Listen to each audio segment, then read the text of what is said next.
again.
Hi kasama, this is your DJ Sky on radio.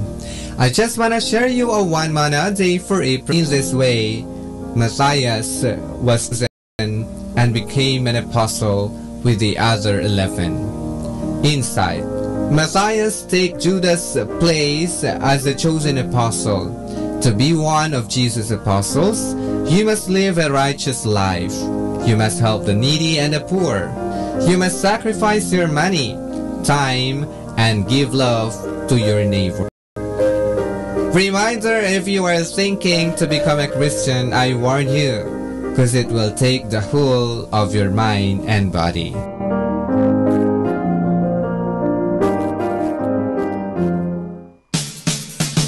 Happy Thursday!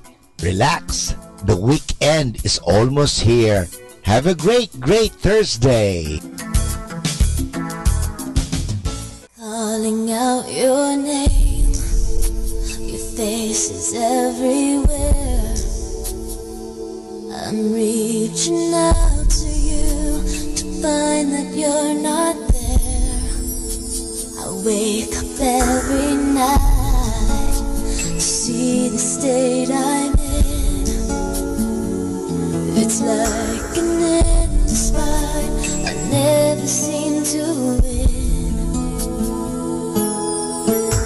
I can't go on as long as I believe.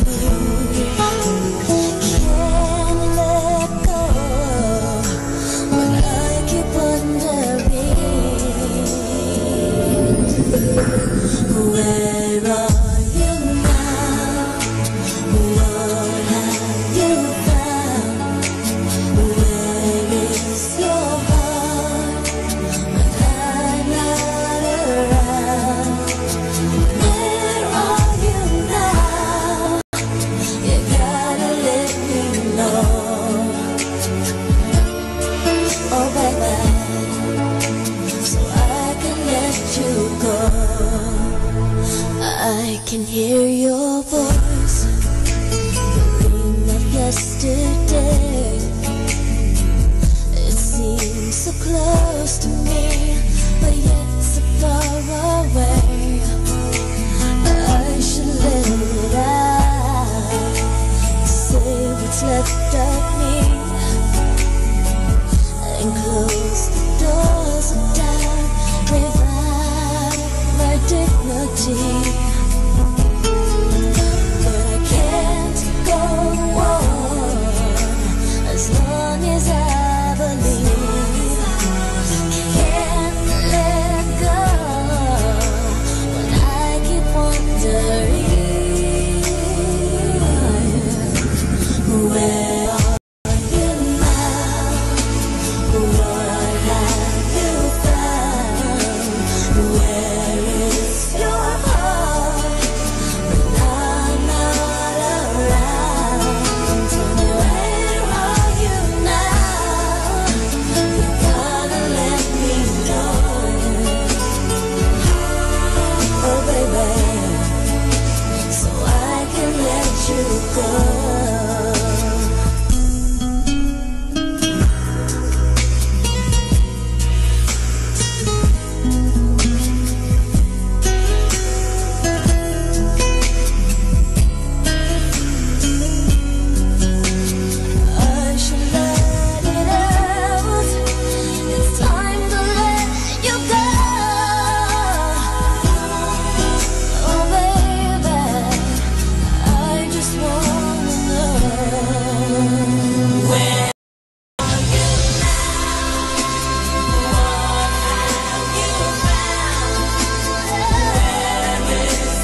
Nandito, nakaukit pa rin sa puso ko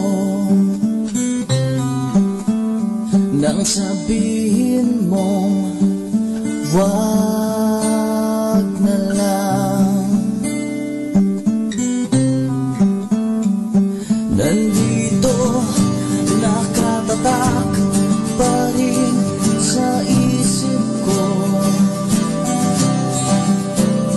kung paano mo tinalikuran ang lahat.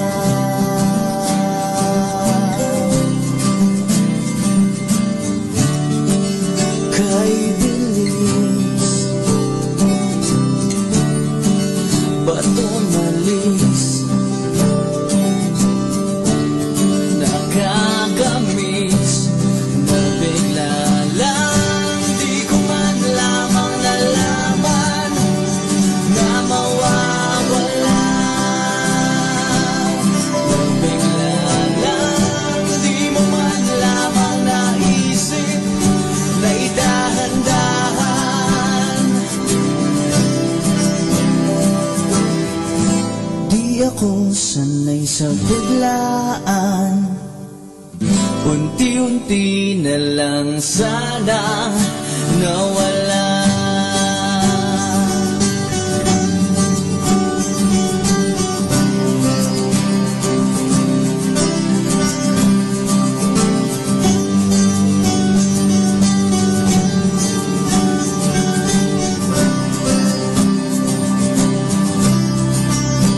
Hindi ba natin kayang magkunwari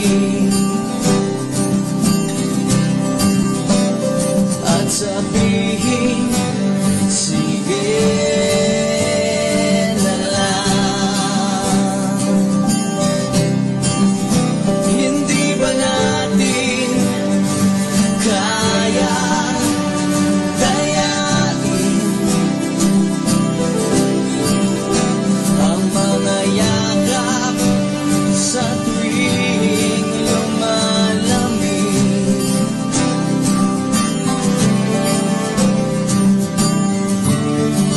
Kay bilis,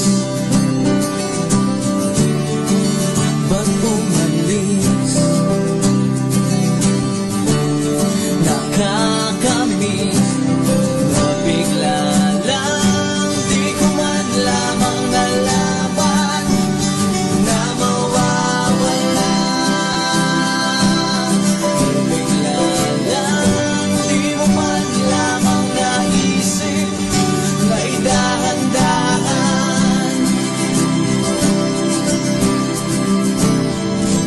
Di ako sanay sa biglaan, unti-unti na lang sanang nawala.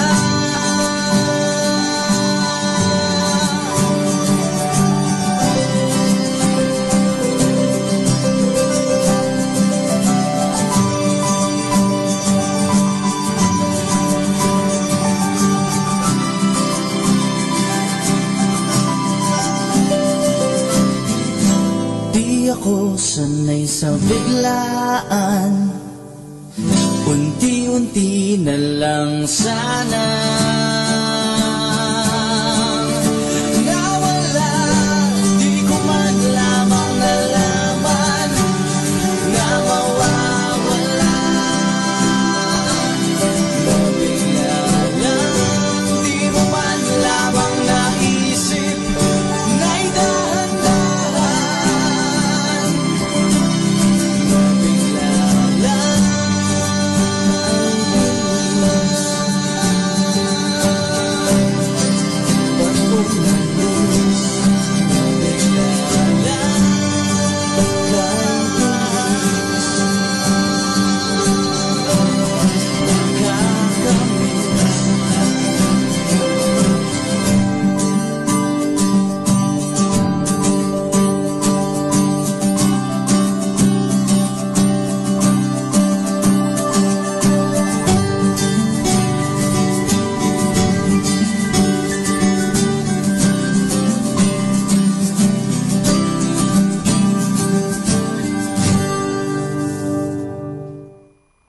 Stay tuned. God bless you.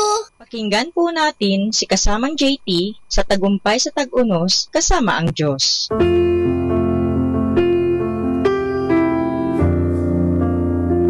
Ngayong Abril 26, ating pagnilayan ang inspirasyon na pinamagatang ang proseso ng pagpapatawad. Sa aklat niyang Chant for the Lord, nagkwento si Corrie ten Boom ng pagkikita muli nila sa isang simbahan ng isa sa mga gwardya sa Ravensbrück Consecration Camp kung saan siya'y nabilanggo. Tumanggap na rin ito sa Panginoon at nang makita niya ito na papalapit upang kamayan siya, nakaramdam si Corrie ng puot sa kanyang puso. Agad siyang nanalangin sa Panginoon na palakasin siya upang magpatawad taong nagpahiya at nagpahirap sa kanya. Sinabi ni Corrie na ang pagpapatawad ay isang pagpapasya ng iyong kalooban at maaari kang magpasya ng laban sa iyong nararamdaman. Kapag nakapagpasya ka ng magpatawad, susunod na rin ang mga emosyon mo. Kung ikaw ang nakasakit, ang unang bahagi ng paghihilom ng relasyon ninyo ng taong nasaktan mo ay ang mataimtim na pagsasabi ng nagawa mong pagkakasala sa kanya at ang paghiling mo na patawarin kanya. Ang ikalawang bahagi ay ang pagtugon ng taong nasaktan. Kung ikaw ito, alalahanin na maaari kang makawala sa kabigatan dala ng puot at pagdanais na makapaghiganti. Marinig mo man o hindi ang mga salitang nais mong marinig sa taong nakasakit sa iyo. Magagawa mo lamang ito sa pamamagitan ng pagpapatawad. Ang pagpapatawad ay isang pagpasya ng kalooban at aksyon at ito'y isang nagpapatuloy na proseso. Kung minsan, kailangan itong paulit-ulit na gawin. Kung magpapatuloy ang pagtanggi mong magpatawad, ang sugat ay lalala, magkaka-impeksyon at kakalat sa iyong kaluluwa. Ang puot at pagnanais na maghiganti ay mga lason na makakamatay sa iyong espiritu at katawan. Kapag sinakmal ka ng espiritu ng pagtatangging magpatawad, hilingin sa Panginoon na alisin niya ito at iwanan mo ito sa Kanya. Paghihilumin niya ang sugat mo at magkakaroon ka ng pag-asa. Lord, help me to live each day so that at the end of it, there is nothing I cannot share with you, nothing for which I cannot give thanks. Ito po ang inyong lingkod na si Kasamang para sa pang-araw-araw nating gabay sa buhay.